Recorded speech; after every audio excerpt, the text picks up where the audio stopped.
32절에서 37절입니다. 마가복음 13장 32절에서 37절 말씀 한 절씩 교도하겠습니다. 그러나 그날과 그때는 아무도 모르나니 하늘에 있는 천사들도 아들도 모르고 아버지만 아시느니라.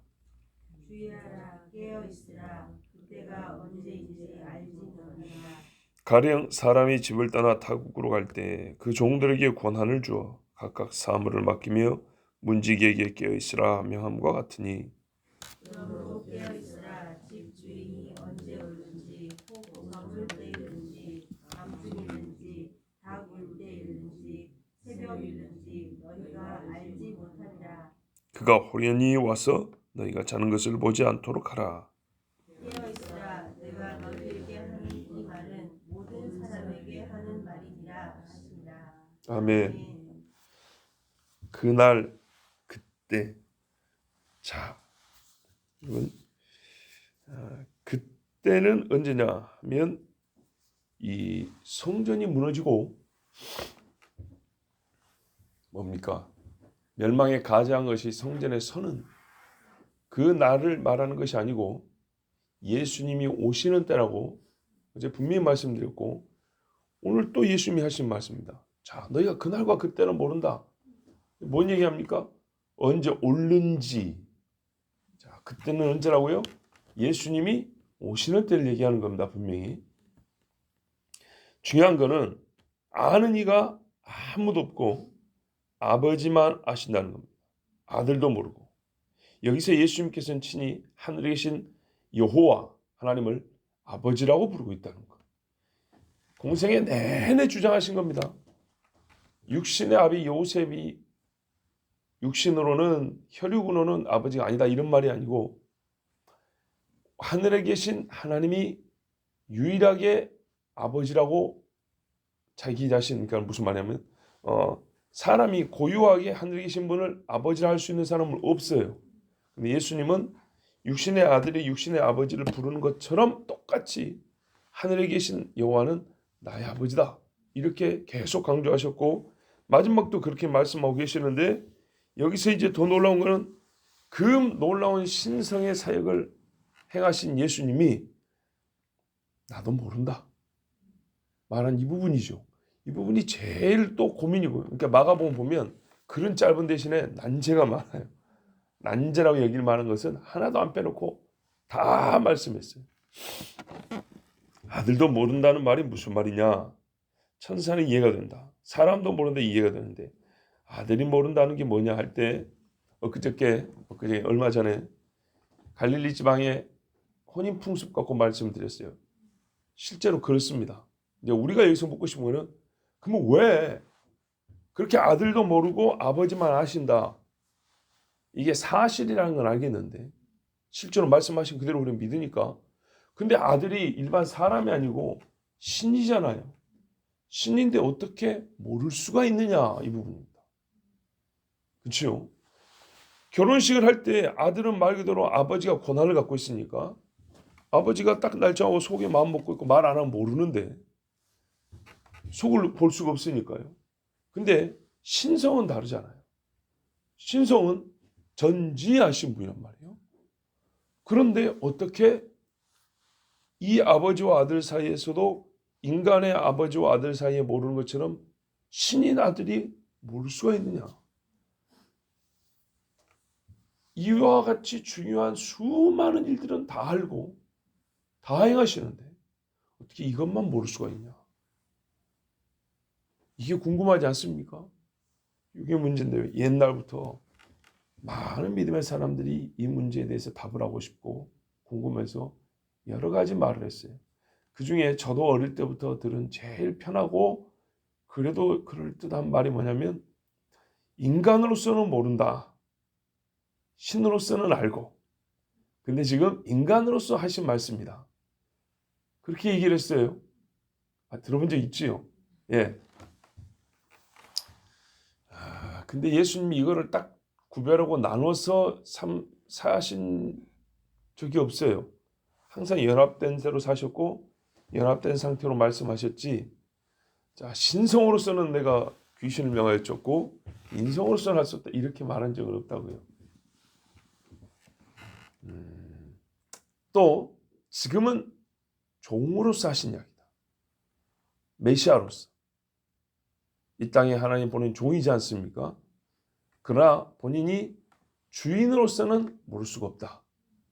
종과 주인의 관계에서 또 그렇게 말하기도 하는데 이게 꼭 틀렸다고 말하기는 어려운데 뭔가 이게 좀 부족하다는 것은 우리가 항상 느끼는 바입니다. 결론부터 말하면요, 우리는 정확히 모릅니다. 몰라요. 우리는 신성과 인성이 예수님께 함께 있고 이 둘이 연합되어 있다는 것도 알지만 이 연합이란 게 뭔지 솔직히 우리가 아는 건 이거밖에 안 됩니다. 이거밖에 안 되는 걸 가지고 답을 하려고 할 때 안 되는 것들이 있어요.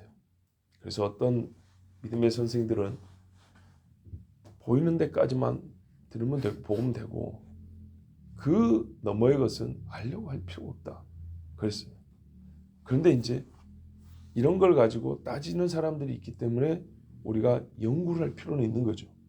그래서 두 선생의 이야기를 제가 한번 읽어드릴게요. 이렇게 말했어요. 틸러슨이라는 사람이 이렇게 말했는데 이게 그러니까는 지금부터 한 500년, 600년 그 이전 종교개혁 이전 사람들. 그리스도께서는 하나님으로서 그 어떤 것에 대해서도 무지할 수 없다는 것은 분명하다. 예수님 하나님이시죠. 다 한다. 그러나 지금 모른다고 했지 않습니까? 우리 구주 안에 거한 신적인 지혜는 그 다하는 신적인 지혜는 구주의 인간적 신령과 교통하는 것이었기 때문에 하나님의 뜻에 따라서 구주의 인간적 본성은 종종 어떤 일들을 모르실 수 있는 것이다. 그러니까 이건 아까 인간으로서는 모른다 말하고 약간은 다릅니다. 그건 뭐냐면 이렇게 두 개로 나눈 다음에 요거는 알고 요거는 모른다는 게 아니고 지금 하는 말은 이게 이렇게 연합되어 있다는 거죠. 연합된 상태에서 얘기를 하는 거예요. 연합된 상태에서 모를 수 있는 부분이 있다라고 얘기하는 거예요. 그러므로 예수께서는 그 지혜가 자라갔다고 성경에서는 말한다. 보세요. 아무 공생의 사역도 하지 않았고 무슨 초월적인 사역도 행하지 않은 어린 시절부터 뭘 하냐면 신성과 인성이 결합되어 있었잖아요. 이 땅에 오실 때부터. 그런데 뭐냐면 지혜가 자라갔다고 말을 했다. 어릴 때. 배우니까 알더라 이 말이죠. 이분이 누구라고? 기억이 잘 안 나는데요. 누구라고? 삼촌. 이렇게 배운다 이 말이죠. 순전히 신적인 죄만 하면 말 안 해도 발자국 소리도 안 나는데 엄마 1분 후에 고모가 오실 거예요. 뭐 이래야 되는데 이러지 못하더라 이 말입니다. 만약 그리스도의 인성이 신성과의 연합으로 말미암아 모든 일들을 필연적으로 알고 있었다 한다면 아까 5분 있으면 누가 올 거예요 이렇게 맞추는 것처럼 그런 식으로 알고 있었다 한다면 그리스도의 지혜가 자라갔다고 말할 수는 없을 것이다. 그러니까는 신성이 있는데도 불구하고 지혜가 자라갔다. 지식이 더해갔다. 이런 말씀이 있는 걸 볼 때 이거는 나이와 상관없잖아요. 신적인 지혜는. 그렇죠? 그런데도 불구하고 예수님은 태어나자부터 말씀을 잘한 게 아니었고 처음에는 말 한마디 못하고 응애응애만 했어요. 이런 걸 볼 때 육신으로 이 땅에 오신 하나님 안에는 무언가 인성과의 연합으로 말미암아 더해질 수 있는 무엇이 있고 자라가야 하는 부분이 있는 것처럼 이 부분만큼은 쭉 왔지만 이 부분만큼은 인성과 결합된 신성이 모르고 남아있는 부분 이렇게 이해한 것 같습니다. 이 부분은 글 읽어보면 또 라이프푸트라는 학자는 이렇게 말했어요. 이사야 42장 1절을 인용하는데요. 거기 보면 보냄받은 종이라고 그랬어요. 옛날이니까 종이니까 모른다 했죠. 근데 요거를 그냥 그렇게 단순하게 말하면 안 되고 조금 설명이 붙어야 그래도 이해를 할 수 있지 않겠습니까? 그리스도께서는 자신을 메시아로서 아들이라고 부른다. 지금 보면 분명히 아들이라고 그랬단 말이야. 아들. 그렇죠? 뭐라냐면 제 신성의 2위격으로는 모르고 제 1위격으로는 안다 이렇게 말하는 게 아니고 아들과 아버지의 관계를 설정한 다음에 아들로서 모른다 이렇게 말해요. 아들은 모른다 이렇게 했어요. 지금 이 메시아는 아버지로부터 위임을 받아서 보내심을 받은 아버지의 종이었다. 내가 아버지께로 보냄을 받았다 그랬다고요. 아버지의 뜻과 명령을 자주 묻는 자로서 아무것도 스스로 하지 않았다고 고백한다. 요한복음 5장에 보면 이 말씀 잘 나오는데 특히 5장 19절에 보면 나는 내 뜻대로 하지 않냐고 보내신 자의 뜻을 너희에게 행하고 보내주신 아버지의 말을 너희에게 전한다 이랬어요. 자, 여기서는 뭘로 말해요? 앞에 말은 신성과 인성의 연합 차원에서 설명을 했고 이 부분은 아들과 아버지의 관계에 입각해서 지금 설명을 하는 거예요. 마찬가지로 그리스도께서는 아무것도 스스로 알 수 없다고 할 수 있다. 보세요. 나는 아무것도 스스로 행할 수 없고 아무것도 스스로 말할 수 없고 보내신 자의 말씀대로 행하고 보내신 자가 가르쳐 준 것만 너에게 전하고 이랬단 말이에요. 분명히 예수님이 그렇게 말을 했어요.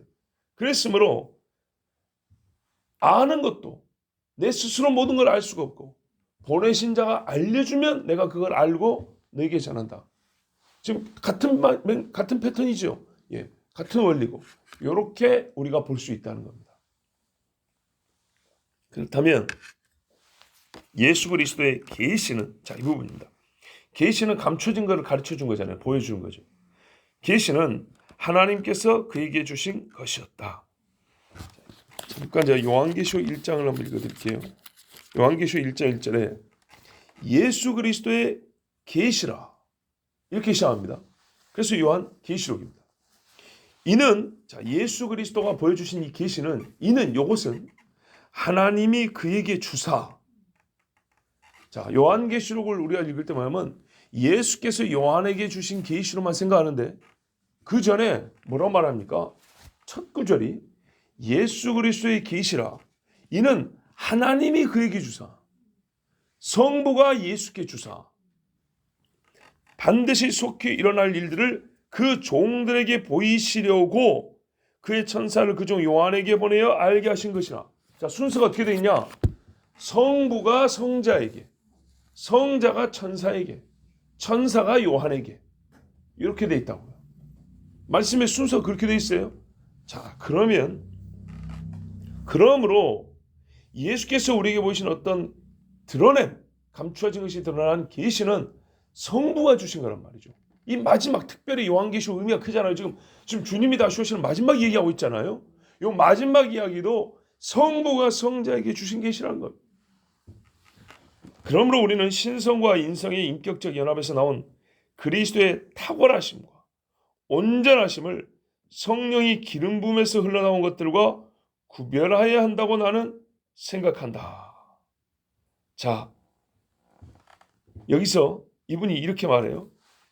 아까 우리가 신성과 인성 이야기했죠. 자, 신성과 인성이 결합되어서 나타나는 탁월하심이 있어요. 우리는 순전히 인성밖에 없잖아요. 우리가 바다를 잠잠하게 합니까? 못하죠. 그러나 신성이 함께한 육이었기 때문에 예수님은 바다를 명하여 잠잠하게 한다고요. 그렇죠? 그렇지만 예수님이 봐보세요. 순전히 자기 권위로 할 수 있는 게 있는가 하면 자라가면서 보여지면서 하나님이 해주신 게 있다고요. 자, 세례 받았다고요. 하나님이 왜 세례를 받냐고요. 세례를 받았죠. 받아야 할 필요가 있는 육을 입은 성령 하나님이시라고요. 그리고 하늘이 열렸다고요. 하늘이 열린 거는 예수님이 다 열려라 이런 게 아니에요. 열리고 소리야 나라 이렇게 하신 게 아니고 위에 계신 아버지가 열으셔서 아들에게 말씀을 주셨다고요. 이해가 되시죠? 그런 것처럼 순전히 자기 신성의 능력으로 인격과 연합된 그 신성으로 다른 인간들과는 차원이 다른 기적을 행하시고 탁월한 지혜와 지식을 가지고 계셨다고요. 그게 있고 그런데 또 세례받을 때 성령이 임하여 그죠? 그럼으로써 가능한 일들이 있었어요. 이 부분을 나누는 겁니다. 성령이 임하여. 자, 다시요. 예수님이 지혜가 자라갔다 그랬어요. 지혜가 자라는데 일반 12살짜리가 할 수 없는 일을 했어요. 랍비들과 성경을 가지고 논쟁을 했다고요.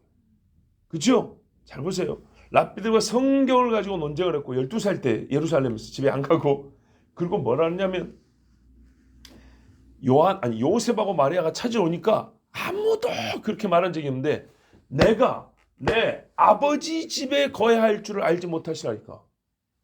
이거는 정신이 나갔거나 아니면은 신성과 인성이 연합된 자라는 것을 스스로 지각하지 못하면 절대로 할 수 없는 말이에요. 깜짝 놀라죠. 죄송합니다. 순전히 인간적으로 뭔 개소리야 이래야 된단 말이죠. 근데 마리아가 그렇게 하지 않았어요. 요셉도 그래 하지 않았어요. 왜요? 태어나고 잉태할 때부터 천사가 와서 해준 말이 있단 말이죠. 동방박사들 와서 한 게 있다고요.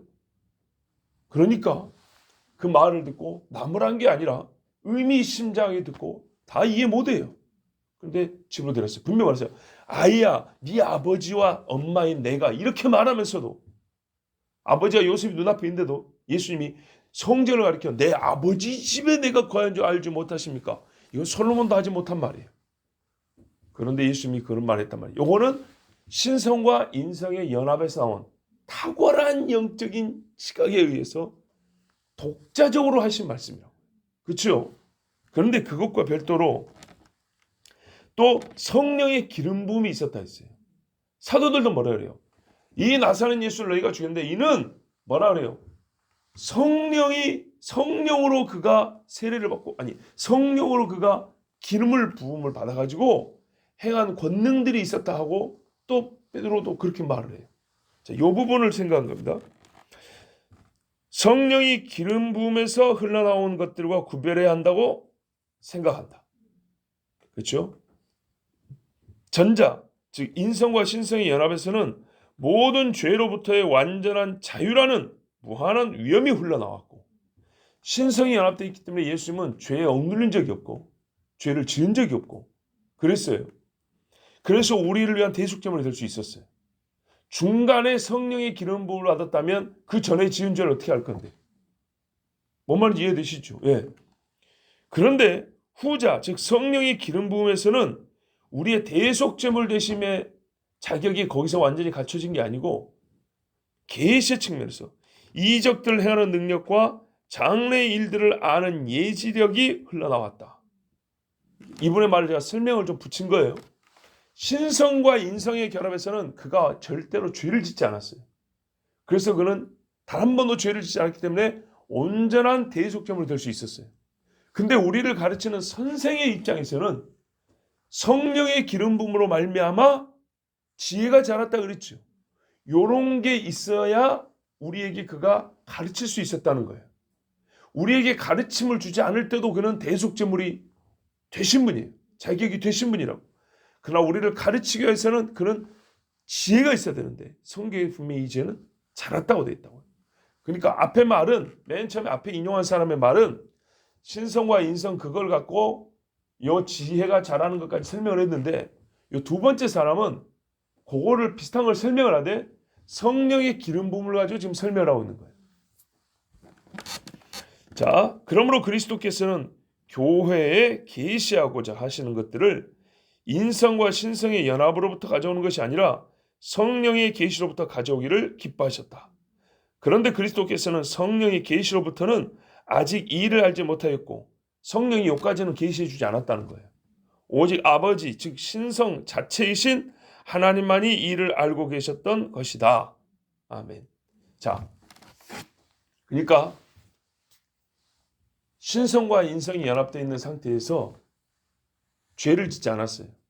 근데 이 상태에서 우리에게 계시자로서 또 서 계신다고요. 계시자로 서 계실 때는 아버지와 아들의 관계에서, 보내신 분과 보냄을 받은 자의 관계에서는, 이 보냄을 받은 자의 위치에서는 성령이 계시를 해 주시는 것을 받아서 우리에게 가르쳤다 이 말입니다. 근데 성령께서 이 부분은 안 가르쳐 주시니 그가 우리에게 계시할 수 있는 권한도 없고 알지 못한다고 하는 말을 우리는 그대로 받아들여야 한다 이 말입니다. 똑같죠, 결론은. 이 부분은 아들이 모른다는 겁니다. 말씀 그대로. 근데 혼인은 그 모른다는 것을 우리에게 비유로 그 땅에 있는 풍습을 갖춰준 거지만 왜 모른다고 하는 거냐? 요것에 대해서는 그 비유 자체가 설명해 주지 않아요. 그런데 요 선생들이 요 부분을 왜 모른다고 했을까? 그가 하나님이신데 왜 모를까를 설명하기 위하여 같은 결론인데 믿긴 믿는 거예요. 분명히 믿어야 돼요. 모른다는 걸 믿어야 돼요. 알면서 모른 척 겸손한 척한 게 아니에요. 진짜 모른다는 거예요. 성경대로. 근데 왜 이 부분을 모른다고 하는데 할 때 첫 번째 사람은 신성과 인성의 결합으로 이걸 설명할 수 있다.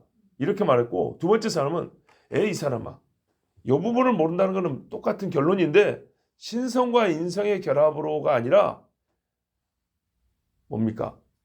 계시자로서 성령의 계시를 받아 말해주는 계시자로서 예수님은 아직 성령이 이 부분을 안 가르쳐 준 거야. 그래서 모른다고 설명을 해야 돼. 결론은 같죠? 근데 설명하는 메커니즘이 좀 다른 거예요. 그래서 이 두 번째 분은 설명을 할 때 자기의 근거로 요한계시록 1장 1절을 말한 겁니다. 분명히 주제가 다른 주제도 아니에요. 창조에 관한 주제도 아니고 종말에 관한 주제인데 거기도 보면 뭐냐면 요한계시록 전체는 예수님의 계시라 그랬다. 그런데 이 계시가 자기 독자적 준 게 아니라 어려운 게 아니라 본문이 그랬잖아요. 예수 그리스도의 계시인데 이것은 아버지가 그에게 주사 이렇게 돼 있다고요. 하나님이 그에게 주사. 그래서 예수님이 받은 거예요. 받아서 천사에게 일러주고 천사를 보내 요한에게 일러주고 이렇게 돼 있다면 첫 단계에서 아버지가 일러주지 않은 부분이 있다면 어떻게 될까요? 그렇죠. 아버지가 일러주지 않은 부분이 있으면 아들도 보낼 수가 없겠죠. 그런 맥락에서 아들도 모른다고 하는 부분이 있다는 것을 우리는 인정해야 된다. 예수님의 신성을 높이고 싶어서 그럴 수 없어. 예수님은 다 하셔. 막 이러고 말하고 싶더라도 그런 과잉 충성 보이지 말고 말씀대로 받는 게 최고의 충성이다. 그 말입니다. 그거를 이해하려고 애를 쓴 전깃불 없던 시대의 사람들의 수고를 우리는 인정하고 배우면 되겠습니다. 이 정도로 배우면 나는 충분하다고 생각합니다. 예. 그래서 우리 주님이 결론입니다. 어찌해야 되냐 그러면 내가 몇 날 몇 시라고 말해줄 수 없으니 분명한 것은 온다는 사실이니 너희는 주의하라. 깨어있으라. 그때가 언제인지 모를 때 해야 할 유일한 일은 깨어있는 겁니다. 근데 깨어있는 것의 핵심이 뭘까요? 기도입니다. 우리 번역이 빠졌어요. 주의하라. 깨어 기도하라를 깨어 있으라로 번역을 하고 있어요. 그러게요. 옛날 목사들은 깨어서 기도하라고 이렇게 붙여서 얘기했는데 지금은 그냥 고상하게 깨어라 깨어라 깨어 있어야 합니다. 이 소리만 우리가 반복해서 들은 것 같아요. 그죠? 다 이유가 있는 거예요. 성경 번역이 바뀌면 그런 거예요. 옛날에는 뭐랬어요? 기도와 금식에는 이렇게 이거를 자연스럽게 붙였거든요. 근데 어느 순간부터 기도 외에는 이런 이유가 나오잖아요. 이렇게 입에 붙어버렸어요. 왜 금식이 빠졌지? 번역에서 빼버렸거든요. 성경을 읽을 때마다 금식이 안 보이니까 자연스럽게 금식이라는 말이 입에서도 안 나오는 거예요. 그래서 성경 번역이 중요한 겁니다. 당연하죠. 우리가 다 성경에서 배우고 성경대로 해가지고 뭐 어디서 신앙을 배우겠습니까? 핵심은 기도입니다. 기도인 이유는 주님과의 교통이 있어야 그분을 기다립니다. 신랑이 집을 떠나고 돌아올 것인데 신랑과 연락이 싹 끊기고 동네 양아치들하고만 연락을 한다고 생각해 보세요. 신랑은 전화도 카톡도 편지도 아무것도 없고 동네 양아치들하고 밤 12시까지 카톡질하고 사진 보내고 이런다고 해보세요. 바람이 납니까 안 납니까? 그 자체가 바람 난 거예요. 거꾸로도 마찬가지. 신혼부부가 신혼여행 갔는데 신랑이 신부에게 관심이 없고요. 온갖 여자들하고 밤새도록 카톡질하고 전화하지라고 있는 거예요. 신뢰입니다. 신뢰. 며칠 못 가서 이혼했어요. 신부가 그냥 화가 난 게 아니고 실제로 신랑이 그랬어요. 신부에 대하여 전혀 마음이 없어요. 자, 그때가 오기까지 우리는 뭐라고 했어요? 성경에 맨 처음에 견뎌야 한다 그랬어요. 이 마지막 환란을 이야기할 때 예수님이 견뎌야 한다 그랬어요. 여러분, 그가 오시기까지 견디려면 누구를 생각해야 되죠? 그분을 생각해야 되죠. 그분과의 교통이 있어야 되고 그분의 또한 도우심이 있어야 됩니다. 그 모든 통로가 뭡니까? 기도입니다. 기도. 또 말씀을 믿어야 됩니다. 이렇게 대답할 수 있지만 성경이 말했어요. 너희가 믿어? 그러면 기도해. 이렇게 말씀 자체가 그렇게 명령을 했어요. 인자가 올 때 믿음을 보겠느냐? 누가복음 18장이에요. 그러면서 뭐래요? 기도해야 한다 했어요. 기도하라, 기도하라. 어떤 과부가 있었는데 동네에 불량한 재판관이 있었지만 그에게 끊임없이 가서 간 거예요. 그의 원한을 풀었지 않나. 이런 이야기를 해주시면서 하는 말은 기도하라 그랬어요. 그러면서 그러나 인자가 올 때 믿음을 보겠느냐 이랬다고. 믿음이 있어야 견디고 믿음이 뭡니까? 온다는 믿음인데 기도하지 않으면 그 믿음 가짜라고 예수님이 말씀했어요. 믿고 있는 진리를 지키기 위해서도 역시 기도해야 합니다.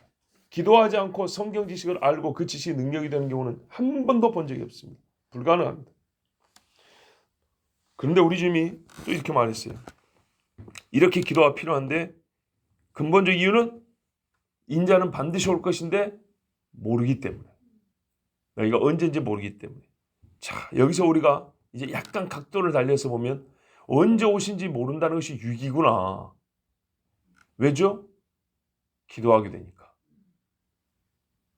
말이 그런 말 아니겠습니까? 이 귀한 기도를 때를 안다고 하는 자들은 소홀히 합니다. 의외로 소홀히 합니다. 때를 알게 되면 도리어 악용하고 깨어있지 못하게 됩니다.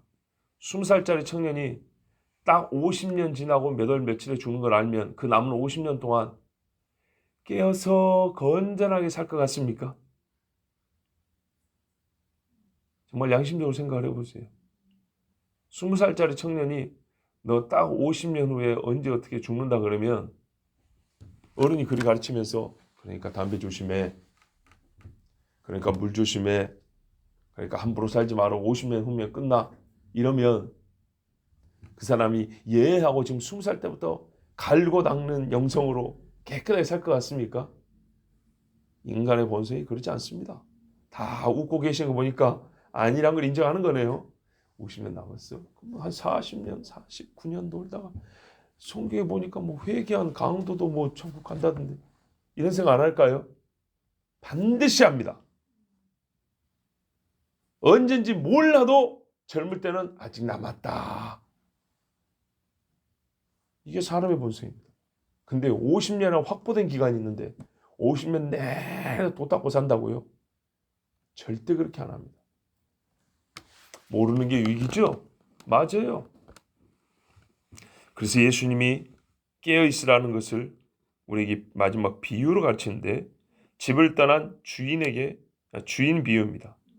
같으니 자 뭐가 같은가 보니까 주인이 떠나면서 그냥 나 언제 올 줄 모르니까 문 열어라 이렇게 말한 게 아니고요. 여기에 비유에 조금 더 추가된 사항이 있습니다. 종들에게 권한을 주어 각각 사물을 맡기며 권한, 능력, 책임, 사명 이게 다 붙어 있습니다. 달란트 비유를 이렇게 들었다고 생각하면 됩니다. 이게 달란트 비유의 내용 본질상 같은 이야기입니다. 권한을 줬죠. 5달란트부터 1달란트까지. 그리고 할 일을 정해줬습니다. 그리고 문지기가 있어요. 우리가 나도 성경을 그렇게 봐도 이 문지기에 집중을 못했어요. 근데 권한을 맡게 일을 보게 한 종들이 있고 문지기도 있어요. 문지기에게 뭐라 했더니 깨어있으라 했대요. 문지기 할 일이 뭐죠? 주인이 오면 문 열어주는 거죠. 주인이 아닌 자는 벌써 예수님이 언제 올지는 모르는데 나보다 먼저 오는 놈들이 있을 거다. 도둑이다 그랬어요.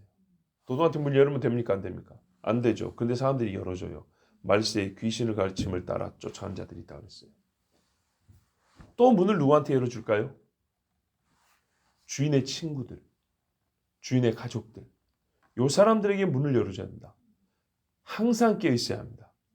자 보세요. 믿음의 사람들에게 문을 여는 겁니다. 그렇죠?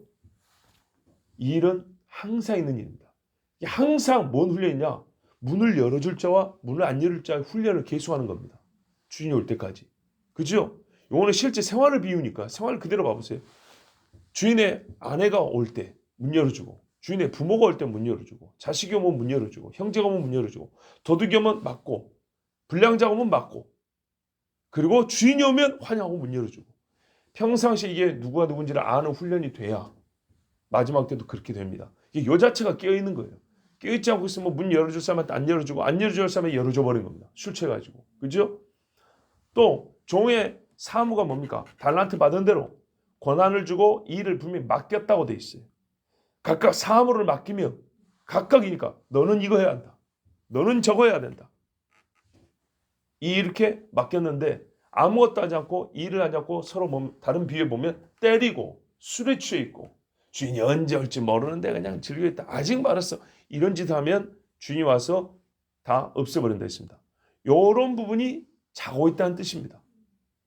유사비유가 있으니까 한번 결합해서 한번 읽어보시면. 자, 그래서 너희가 해야 할 일 35절에 그러므로 깨어있으라. 집주인이 언제 올는지 혹 저물 때 일는지 밤중에 닭올 때가 새벽인데 그 다음은 새벽이 아니라 아침이죠. 아침 일는지 보세요. 저물 때 한밤중에 새벽에 아침에 이래야 균형이 맞죠. 번역이 맨 마지막 거는 새벽이 아니고 아침입니다. 닭올 때가 이미 새벽이잖아요. 예. 어렴풋할 때와 깜깜할 때, 어렴풋할 때와 밝을 때. 자, 언제일지 너희가 알지 못함이라. 요 말씀을 듣고 무슨 뜻인지 모르는 유대인 아무도 없었습니다. 이방인은 우리도 다 알겠는데. 그러므로 짐작할 수 있는 때, 평시에 눈 떠 있을 때, 아침은 다 눈 떠 있지요. 그죠? 한낮에도 눈 떠 있고. 근데 예수님이 지금 하신 것들은 보면 주로 항상 눈을 뜨고 있기 좀 어려운 그런 때들이에요. 그런 때라 할지라도, 즉 예상 밖의 때라도 주인은 올 수 있다. 그러니까 이게 유익이란 겁니다. 언제 올지 모르니까 잠을 자지 못하는 고통이 아니라 언제일지 모르니까 항상 깨어있을 수 있다는 겁니다. 자, 이제 순전히 6대로 말하면 취침을 하지 말라는 얘기가 아닙니다. 어떤 말입니까? 맡긴 사명을 감당하고 있는 것이 깨어있는 것이고 문지기가 언제라도 주인을 알아보고 열 자와 열지 말아야 할 자를 가릴 수 있는 것이 깨어있는 겁니다. 그가 호련히 와서 너희가 자는 것을 보지 않도록 하라. 주인이 옵니다. 이게 중요합니다. 집 주인으로서 옵니다. 손님으로 오는 게 아닙니다. 그럼 집 주인으로 왔으면 뭐합니까? 주인과 종의 관계에 일을 하시는 겁니다. 자고 있는지 깨어 있었는지 확인하고 주인이 오면 항상 문 열어줄 준비를 마치고 열어서 환영하면 네가 깨어 있었구나. 주인이 이렇게 말해줍니다. 사무보고를 하고 회개를 할 준비를 마치고 있어야 합니다. 자, 근데 우리가 이걸 알아야 합니다. 예수님은 주인과 종의 관계로 이렇게 비유를 주셨지만 신랑과 신부의 관계로 비유를 줬는데 이게 종합적으로 우리가 갖춰야 될 모습이라는 걸 아셔야 됩니다. 기름과 등불을 준비한 신부 이야기도 있지 않습니까? 항상 우리는 종으로서 막 바둥바둥 거리면서 주인 맞을 준비해야 되냐? 꼭 그런 건 아니라고요. 종으로서 또 버실하신 친구로서 또 뭡니까? 신부로서 여러 가지의 그 성격이 우리 안에 다 들어있습니다. 우리에게 주어진 겁니다. 종합적으로 예수님 맞을 준비를 해야 되는데 여기서는 종으로서 말씀하셨습니다. 얼마나 깨어있어 하는지. 37절 또 반복합니다. 깨어있으라가 지금 몇 번 나온 거 보십시오. 깨어있으라. 내가 너에게 하는 이 말은 모든 사람에게 하는 말이니라. 자, 이 말씀으로 인해서 우리는 앞에 이 세대, 그렇죠? 이 세대가 누구냐? 이것도 고민했지 않습니까? 이 세대가 당시 예수님 눈앞에 서 있던 사람들만이 아님을 다시 확인할 수 있습니다. 왜? 모든 사람에게 한 말이라고 지금 분명히 말씀하잖아요. 이 이야기를 다 말씀하시고 요 전체 이야기는 모든 사람에게 하신 것이다. 모든 사람은 오는 세대의 사람도 포함하는 것이기 때문에 전 세대가 다 악한 자들이지만 그 중에 어느 시대에 어떤 사람이든지 간에 깨어있는 가운데 깨어있는 사람은 주님을 맞을 수 있고 그래서 우리 주님이 깨어있으라 착하고 충성된 종으로 깨어있으라 말씀하신 겁니다. 자, 베드로 사도가 이날 예수님께 잘 배웠어요.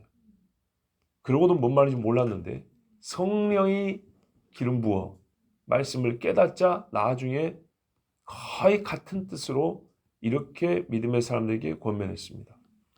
베드로 후서 3장 14절에 그러므로 사랑하는 자들아 너희가 이것을 바라보나니. 주님 오실 날 바라보고 있죠? 새누와 새 땅 바라보나니 주 앞에서 점도 없고 흠도 없이 평강 가운데서 나타나기를 힘쓰라. 주님 오셨을 때 딱 부름받아 설 것인데 점과 흠이 없어야 주님과 화평 가운데 서게 됩니다. 그렇지 않으면 두려움과 떨림으로 서야 되죠.